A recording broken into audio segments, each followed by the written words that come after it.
মানিকদা, মুখ্যমন্ত্রী মানিক সাহা, বৌলিয়া গ্রহণ শেষ হয়েছে নি? রাম পূজা, শ্যাম পূজা, হনুমান পূজা, সীতা পূজা শেষ হয়েছে নি?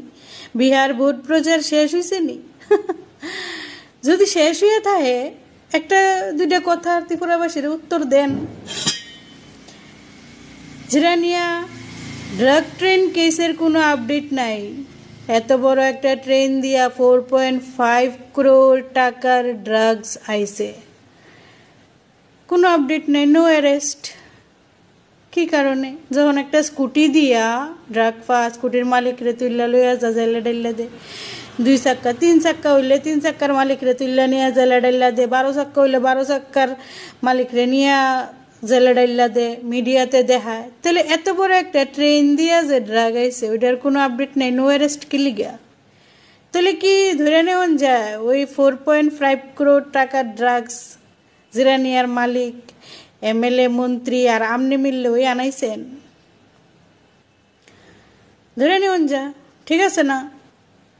তাহলে আমরা ধরেই নিমু, যদি কোনো আপডেট না পাই, কোনো অ্যারেস্ট না দেখায়, কোনো কিছু না হয়, তাহলে আমরা ধরে নিমু যে আমরা মুখ্যমন্ত্রী মানিক সাহা, জিরানিয়ার মালিক, এমএলএ আর মন্ত্রী মিল্লা 70 টাকার ড্রাগস আনাইছে।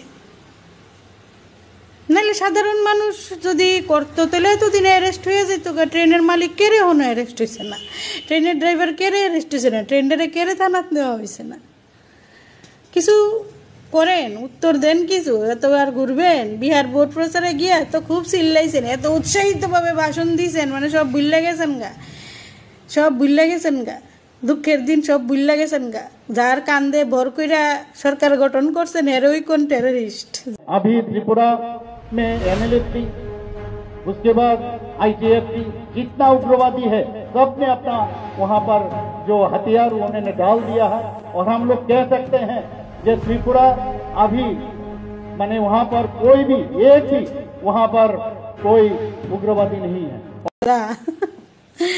যাই হোক, স্লিপ অফ টাং কয়া লাইছেন, আবার ভুল স্বীকার করছেন, ভালো কথা। কিন্তু এত বড় একটা ড্রাগ ইস্যু, কোনো আপডেট নাই। এটার দিকে একটু নজর দেন, দিয়ে কিছু আপডেট দেন, নাহলে আমরা ধরে নিমু এটার মালিক আমনে ওই কিন্তু।